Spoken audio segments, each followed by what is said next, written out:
Now, whenever we talk about flagship smartphones, there's usually the same suspects that come to mind. There's Apple, there's Google, there's Samsung, and maybe more recently, OnePlus. Now, this is a very exclusive club, and membership fee usually includes things like the best hardware performance, a great software experience, and of course, a killer set of cameras. Now, keeping all that in mind, today I'm going to be reviewing this, the Vivo X60 Pro Plus. On paper, it checks all the right boxes. But does it have what it takes to get a seat with the big boys? Let's find out.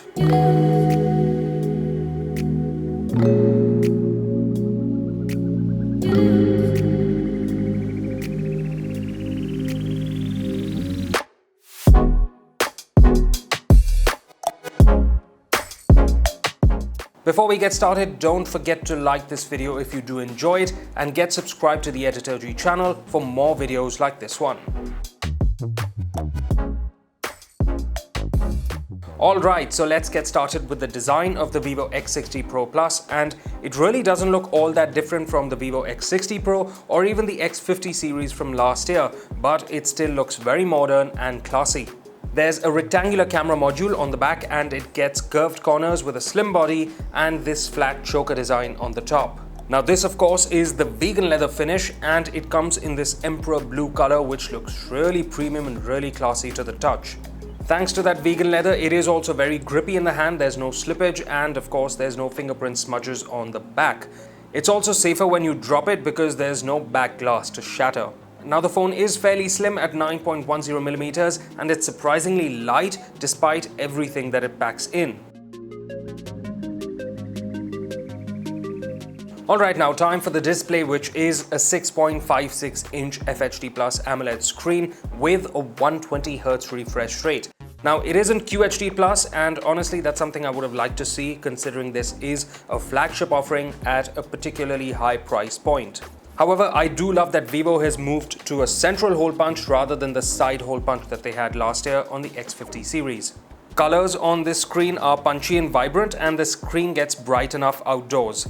Content watching is great on this screen thanks to HDR10 support as well.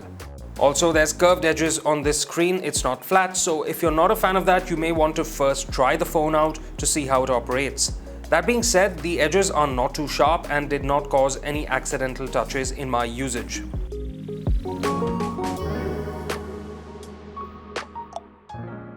With those few things out of the way, let's get to what I think is the most important feature on the Vivo X60 Pro Plus. Its headlining feature, its swan song, the rear cameras. It is a 50 megapixel plus 48 megapixel plus 32 megapixel plus 8 megapixel camera array, so nearly all four sensors are very high resolution.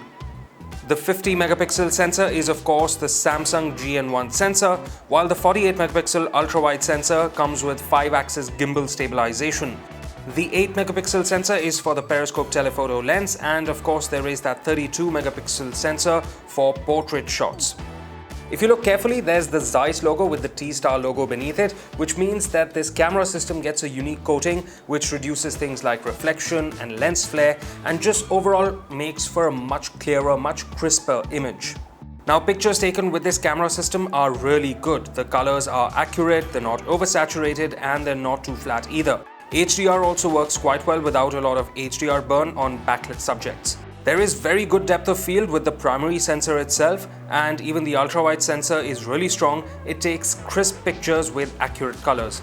Now there is a bit of color shift compared to the main sensor, but it's only noticeable when you put the images side by side. Also, the portrait shots are fantastic. They're probably the best I've seen on a smartphone camera just ever. Moreover, you can select the depth of field even after the image has been captured, which I think is really useful. Now this is why I think a high-resolution sensor really does wonders for portrait shots, and other smartphone makers would do well to take a leaf out of Vivo's playbook. Telephoto shots are actually pretty good, and I even managed to capture some birds in flight, which also is an indicator of how quickly the shutter fires. Now optical zoom here is up to 5x, but you can push it till 10x without any major quality loss. Digital zoom goes all the way up to 60x, but at that point the only thing it's really useful for is maybe reading a faraway license plate. For macro images, the smartphone uses that ultra-wide sensor, so it's no surprise that images are high in detail, quality, and color accuracy. Now you would think all this already makes this camera system worthy of the flagship name, but it gets even better. In low light, this camera matches the best of the best and produces some great results. With the Astro mode, you can even see the stars on a clear night, which is a very cool feature to have. Plus, since the ultra-wide sensor is on a gimbal, you can get stable night shots with it quite easily. Another area where the gimbal system comes in handy is with video, and like we saw on last year's X60 Pro, it works wonders to stabilize shaky footage. You can even get some cinematic pans that look like they've been taken using a tripod. Also, speaking of video, you can record at up to 8K at 30 FPS, 4K at 60 FPS and 1080p at 60 FPS as well.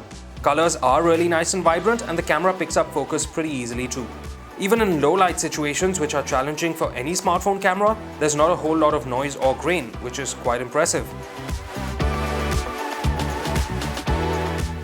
However, it does seem that Vivo is focused mostly on the back and not the front, because that front-facing sensor, despite being a 32-megapixel high-resolution sensor, doesn't always take the sharpest images or the crispest shots. However, the portrait mode is alright and edge detection works quite well.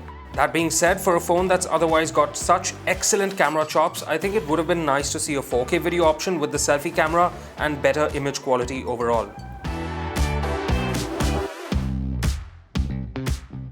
Okay, now let's get to the performance, and like I said in the beginning, this gets everything that you could ask for. It checks all the boxes. It's got a Snapdragon 888 chipset, it's got 12 GB of RAM, so there's absolutely no compromises on this front.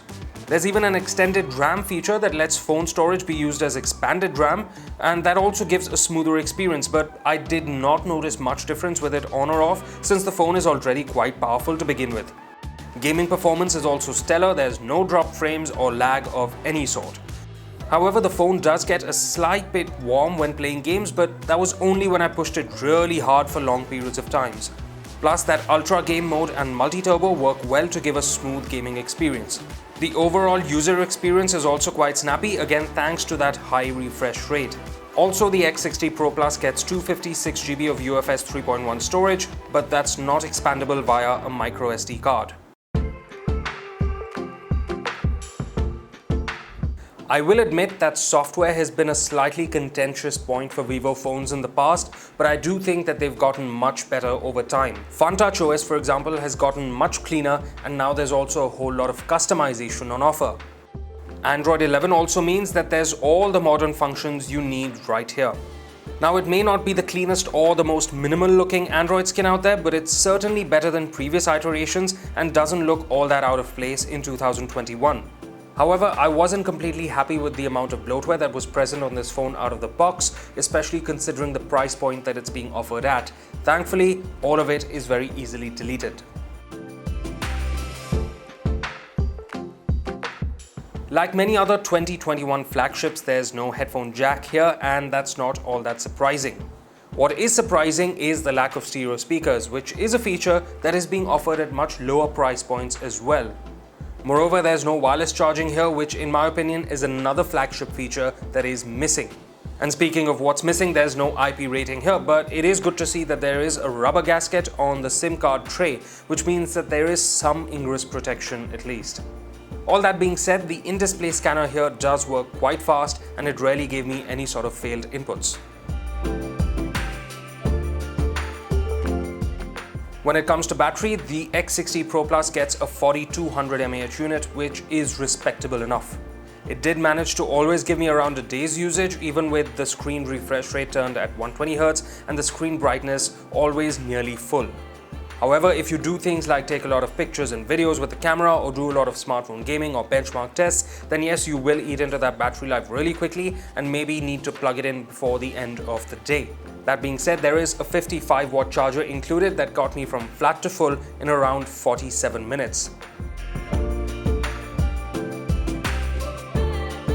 So clearly, Vivo offers a very unique flagship thanks to things like that vegan leather finish and that gimbal camera system.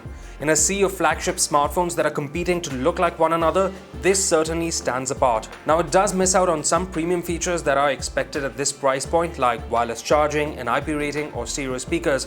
But if you can live without those things, then this phone gives you pound for pound the best smartphone camera quality and the high performance hardware to match. In that respect then, there's very little that comes close to the Vivo X60 Pro Plus.